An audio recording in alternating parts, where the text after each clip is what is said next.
kutemwa kwenyu kwakadzorwa munondinyaradza. Tarirai Mwari ndiye ruponeso rwangu, ndichevimba naye.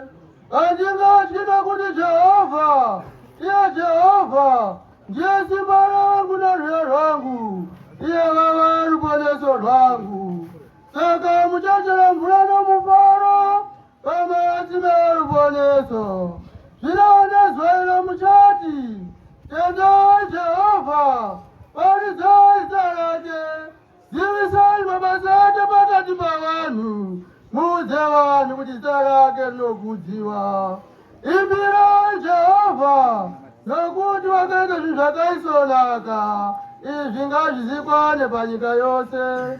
Danidzira upururudze, iwe ugere paSioni, nokuti mutsvene waIsraeri mukuru pakati penyu. Mwafrika yedu, Mwafrika, tinotenda Mwari Baba vari kudenga akatuma muranda wake Paulo mwaZvaAfrica pamazuva ekupedzisira kuti azozodza vanotenda, nokuti The African Apostolic Church vapostori veAfrica yakaitwa Zion, ugaro hwaMwari wamasimba ose, musi wa 7 February 1956, apa muranda waMwari Paulo mwaZvaAfrica pakaona Ishe wedu Jesu Kristu achiburuka kudenga ari mugore jena, achiperekedzwa navatumwa vakuru vedenga nekuimba kukuru.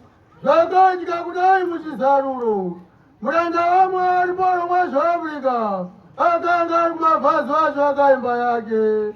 Mumwe murume akazomudaridza kutopinda musangano muCentral Africa.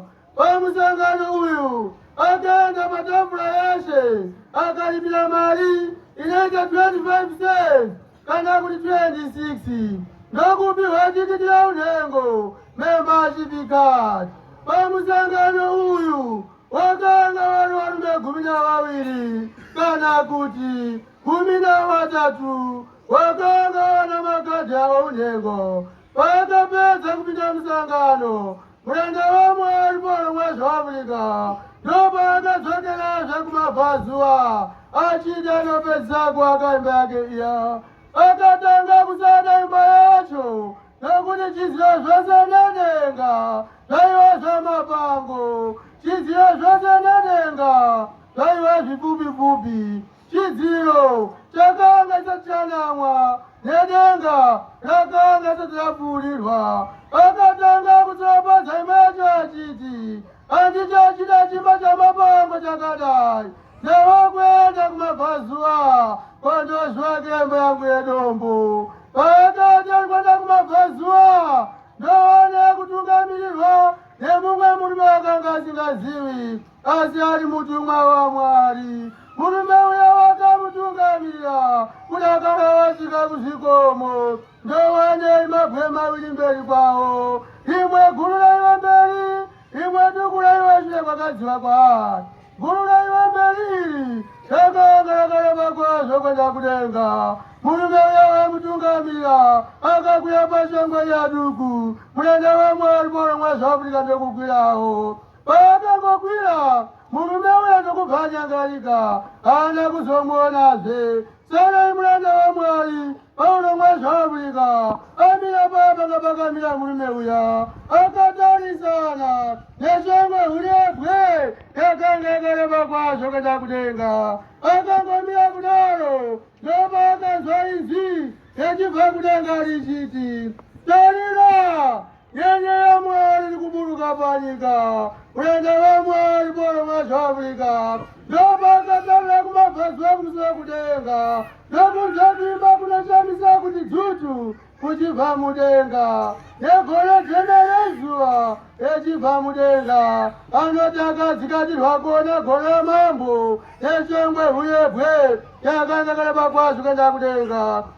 Akangomira kudaro, gore rakatanga kukwira kumusoro, asi kuimbwa kwaibva mugore iri kwaingosvika munzeve dzomuranda waMwari Paulo mwaZvaAfrica kuti chu.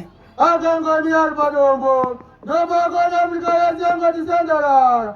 sebali zinamitikana zikomo kunzeko icho chikomo mulanda wa mwalipola mwa South Africa kanga zogona kangomhala mugungwani kumusika kwa Africa linonzi netereni enisi kolapakatachanga kusimuka mulanda wa mwalipola mwa South Africa zopakona lukowa lwemvula paipa mugungwa lemeteni mabanga pamhala gole echitimbulana pakati pa Africa kusvika gungwa rezasi Southern Ocean chinogona akadimuka chimwe chitimbu chikasara pakati penyika yeJupiter neEthiopia asi gona rakatakura mambo Jesu nyenyaya ya Mwari navatumwa vakuru vedenga rakaramba rechiburukira kuchamhembe kuti akarakosani chikomo mulanda wa Mwari pola mwa South Africa kanga dzopakadzika patombo atanga kumhanya chikomhanyira kumawiri ezuva kwerukowa achanchingula mambo akanga agere mugore akavhura nepatikitire unhengo pakupapa ndovaneno varume 12 vateveri wake vachingomhanya vose vachingotevedza rukowa vachonchingula mambo akanga agere mugore achiperekedzwa nevatumwa vakuru vedenga vekuimba kunoshamisa inogora zvakatotesana navo mulanda wa Mwari pola mwa South Africa ndopakadzazwa nechibala mudzimunera akadanidzira nenziguru achiti tarira ndinokanda muSayoni ibwereko nakasinangurwa naMwari rinokosha kune unotenda kwaari anganyadzisi inogona akapfuura inokaramba chingomhanya vachingotevedza rukowa wachitoririndira vanyazi uko nechemhiri kwakanga ndopakona michinjwa yegoridhe yaiva pamashaumu kuti wakasvibira iri mumahombe kombo rukowa mulanda waMwari pola mwa South Africa ndopakati kune vaiva nawo honai ino michinjwa miviri yamambo iri kuzosara iri muno muCentral Africa wakapfuura wakaramba zvachingomhanya vachingotevedza rukowa wachitonochingura mambo akanga agere mugore inogore zvakatotesana nawo mulanda wa Mwari pola mwa South Africa ndopakadzazwa zvesimba mudzimu unoera akarumbidza Mwari nenziguruguru achiti Eli Jesu Eli Jesu Eli Jesu gona akapfuura inokaramba achingomhanya achingotevedza rukowa vachingorumbidza Mwari vachiti Eli Jesu Eli Jesu Eli Jesu dakara vasvika muJohannesburg Mountain muSouth Africa avazasi uko akazoti kune vamwe vake vakomana ngatimbozoreka kare kugomo nokuti Ishe Jesu Kristu achiri kumbogura nyika dzose ndopakazoreka kare kugomo kusvika asvika paya pakatanga kunzwa inzwi richibva kudenga richiti tarira nyenyeri yaMwari kuburuka panyika mulanda wa Mwari pola mwa South Africa ndokubva apepuka akanamata kuna Mwari wakamutuma pamazuva ano okupedzisira kuti azozorodza vanotenda muAfrica yedu muAfrica ino Sayoni inoreva ugaro hwaMwari wamasimba ose abvita sound Deus uye Sayoni inoomora makore resina ani nani anogona kuriparadza arosha de antiquidade permanente impossível de ser destruída ino vose vari kutenda kuna Mwari vari muAfrican Apostolic Church havasi kunyadziswa sendonsi pagere chikendeus sendonsi neigreja Apostolica Africana non stão sendo envergonhados. Usai Jeová!